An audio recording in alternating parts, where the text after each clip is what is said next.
Bonjour à toutes, bonjour à tous. Donc sur la chaîne Bien-être, aujourd'hui on accueille Fanny Dupreuil. Bonjour Fanny. Bonjour Sandra. Alors Fanny, aujourd'hui tu vas nous faire une chronique donc sur le chakra du plexus solaire. Donc c'est la suite de tes chroniques sur les chakras. C'est ça, tout à fait. La dernière fois on avait fait donc, le chakra sacré, donc là on se poursuit, on remonte d'un étage et donc on s'occupe du chakra du plexus solaire. Donc, notre ami le chakra du plexus solaire, alors déjà dans la continuité, le chakra sacré, c'était beaucoup la relation de soi à soi, donc se centrer sur ses envies, ses besoins, s'écouter, tout ça. Et donc là, avec le chakra du plexus solaire, c'est la relation entre soi et les autres, donc soi et l'environnement. Donc, ce chakra, il va être influencé en fait par toute la façon qu'on a de réagir à l'environnement. Donc ça peut être aux relations qu'on tisse avec les autres, ça peut être à tous les événements qu'on vit, les émotions que les autres vont provoquer en nous. Voilà.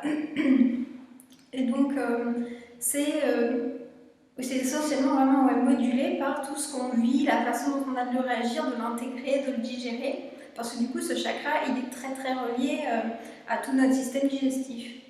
Et donc, en miroir du côté physique, on a la digestion émotionnelle en fait. Comment on intègre les situations, comment on tire des leçons de ce qu'on vit, est-ce qu'on accepte ou pas quelque chose. Voilà, si on n'accepte pas, ça va un peu nouer le chakra, on va rester bloqué sur le truc jusqu'à temps que voilà, on accepte et que ça s'évacue.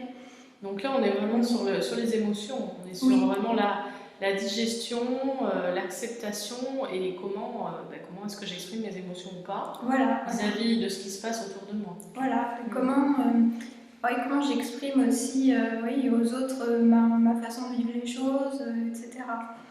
Donc c'est un chakra qui est beaucoup relié à la relation au père. Donc, on dit le père, c'est souvent la personne qui a la posture d'autorité. Donc classiquement c'est le père, mais ça peut être la mère aussi. Et donc par exemple si on a vécu une éducation, une enfance où on a été assez verrouillé au niveau de l'autorité, qu'on a eu une figure d'autorité qui était assez forte, et ça a pu un peu nous brider et nous voilà. Donc si on a eu dans l'enfance des relations compliquées avec ses parents, avec des figures d'autorité à l'école ou autre, ça c'est bien d'aller le régler si on veut vraiment harmoniser ce chakra. Et donc ce chakra est très relié à la façon dont on se positionne face aux autres, et donc c'est la confiance en soi, c'est la façon dont on se positionne. Est-ce qu'on a tendance à prendre le dessus sur les autres ou à se laisser au contraire un peu bouffer par les autres? Donc c'est comment on pose les limites, est-ce qu'on en pose trop, pas assez? Voilà, c'est vraiment tout cet équilibre entre soi et les autres.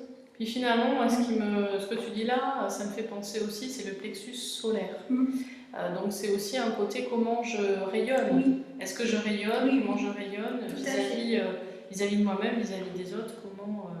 Qui je suis en fait là-dedans, dans tout ça. Oui, tout à fait, parce que du coup, c'est comme si la relation entre soi et les autres, c'est comment j'exprime, comment je rayonne qui je suis. Donc du coup, c'est aussi en association avec la gorge. Mais comme les chakras fonctionnent tous ensemble, on le rappelle, parce que souvent les gens ont tendance un peu à isoler chaque chakra. Et, voilà. Donc c'est beaucoup tout ce qui est le rayonnement, la confiance en soi. Est-ce que je me respecte, je respecte les autres? Parce que ce chakra il peut aussi bien être déséquilibré si on se laisse bouffer, mais si on a tendance à être trop autoritaire avec les autres, à vouloir tout faire à la place de tout le monde, tout vérifier, tout contrôler. Voilà. Donc ça c'est des choses qu'on peut venir travailler pour amener plus d'équilibre en fait à ce niveau-là. Voilà. Super. Donc, un point important aussi au niveau du plexus qui va souvent beaucoup nouer, c'est tout ce qui est les peurs, les angoisses, le stress, donc par rapport à l'inconnu, par rapport aux situations qu'on va vivre, etc. Et comme ce chakra est très lié au diaphragme, quand le diaphragme est noué, ça noue toute la zone, les organes, les digestifs, etc. Donc, Tout ce qui est pratique aussi, ostéopathie par exemple, qui vont venir détendre toute la zone, ça aide pour débloquer des émotions et sortir des choses, quoi. Et oui, et puis aussi tout ce qui est respiratoire, tout ce qui est respiration pour faire bouger le diaphragme, et puis redonner de l'ampleur au ventre aussi.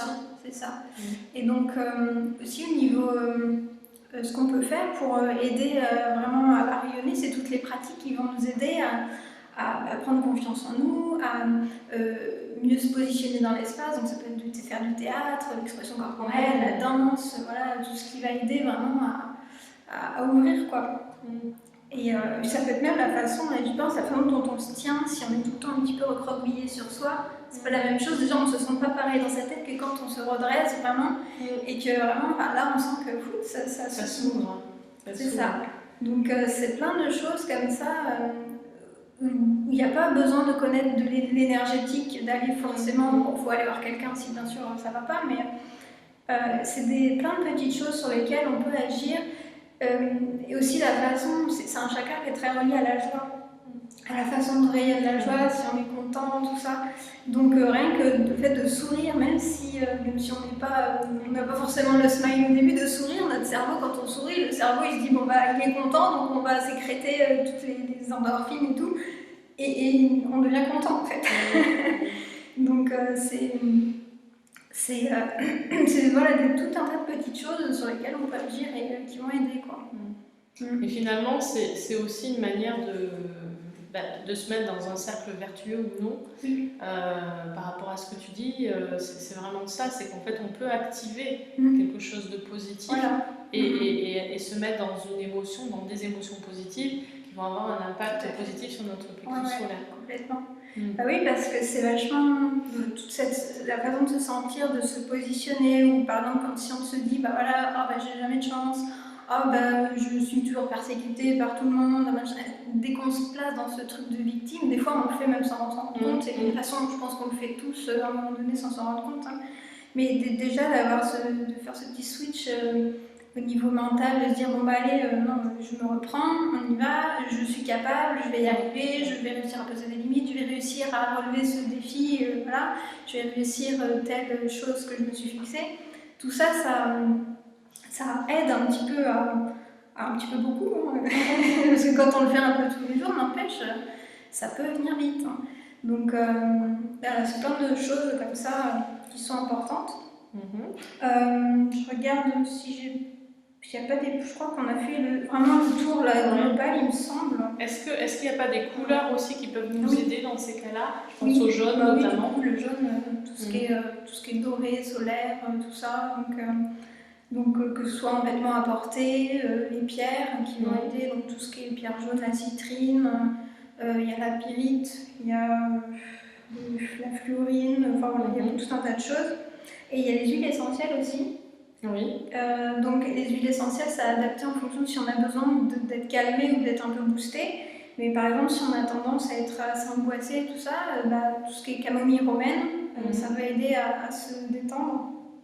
Quand on a besoin d'un petit peu de peps, de joie, tout ce qui est un peu les huiles essentielles un peu pétillantes, les agrumes, tout ça, le citron, la citronnelle. L'orange douce aussi. Voilà, l'orange, ça aide bien, la bergamote. Voilà, mais souvent, pour les huiles essentielles, il faut s'écouter naturellement, enfin, quoi qu'il y ait les deux. Quand on est attiré par une huile, ça peut être parce qu'on en a besoin et que là, mais ceci, si on est très fortement repoussé par cette huile, c'est que peut-être que ça vient en titiller quelque chose qu'on n'aime pas, et voilà. Donc bon, là, il faut s'écouter, il faut tester, et puis il faut voir l'effet que ça nous fait, quoi. Voilà. Très bien, très bien. Donc merci beaucoup en tout cas pour cette chronique. Avec plaisir. Fanny, merci. On se retrouve sur la chaîne Bien-être avec Fanny, n'oubliez pas. Donc Fanny qui est énergéticienne, qui fait des soins à distance. Donc n'hésitez pas, puisque de partout vous pouvez très bien bénéficier d'un soin à distance avec Fanny. Et donc vous avez ses coordonnées qui s'affichent en ce moment même sur son image, donc n'hésitez pas. Et donc on se retrouve avec Fanny et puis sur d'autres aventures, d'autres rencontres riches en émotions justement sur la chaîne Bien-être. Donc allez regarder sur www.bien-du6être.tv. À très vite Fanny. Oui, à bientôt. Merci. À bientôt. Au revoir. Au revoir.